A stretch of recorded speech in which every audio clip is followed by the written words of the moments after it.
एक केस गया supreme court में कि हमारे यहाँ जितने सरकारी अफसर होते हैं इनके ऊपर अगर कोई मुकदमा चलाना है तो एक कॉम्पिटेंट अथॉरिटी से पहले परमिशन लेनी पड़ती है। ऐसे आप किसी भी छोटे से छोटे सरकारी अधिकारी के ऊपर भी आप मुकदमा नहीं चला सकते। तो ये एंटी करप्शन एक्ट की धारा 17A है जो 2018 में जोड़ी गई थी, जो ओरिजिनल कानून था उसके अंदर 1988 का।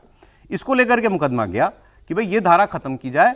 कोई अगर करप्शन कर रहा है और मान लीजिए उसके प्रमाण मिल रहे हैं, कोई शिकायत करता है तो क्यों छूट मिले उसको। इसका दूसरा पक्ष यह है कि भाई वो व्यक्ति अपने कार्य निर्वहन के प्रक्रिया में जो फैसले लेगा उससे कोई ना कोई एक पक्ष जो है उसको वो प्रभावित होगा, तो वो उसको जो है परेशान करने के लिए मुकदमा कर सकता है। तो एक प्रोटेक्शन है उनको।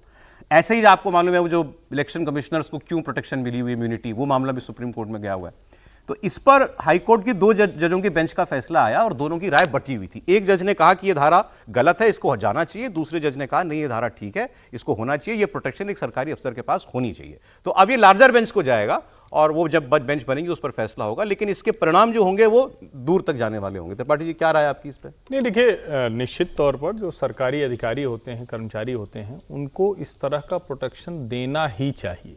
मैं इस पक्ष का हूँ, क्योंकि सुप्रीम कोर्ट में अब आखिरी वर्डिक्ट जो भी आएगा उसके हिसाब से तय होगा।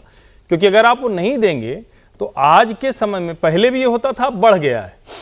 अब तो कितने मामले आते हैं कि आदमी उल्टा सीधा कर देता है, एक छोटा सा वीडियो बनाया, कुछ कर दिया, कुछ आरोप लगा दिया। लेकिन जो ग्रीवांस रिड्रेसल मैकेनिज्म है, यानी जो शिकायत के समाधान की प्रक्रिया है, उसमें जवाबदेह अधिकारी को बनाना पड़ेगा।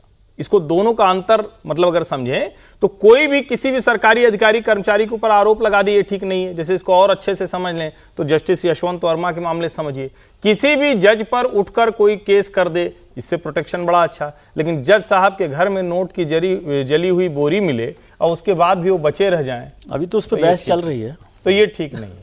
बस इतना ही अंतर है। मुझे लगता है कि सर्वोच्च न्यायालय अगर 2 लाइन को समझ लेगा तो इसी बढ़िया से डिसीजन सुना दे, बड़ी जरूरत।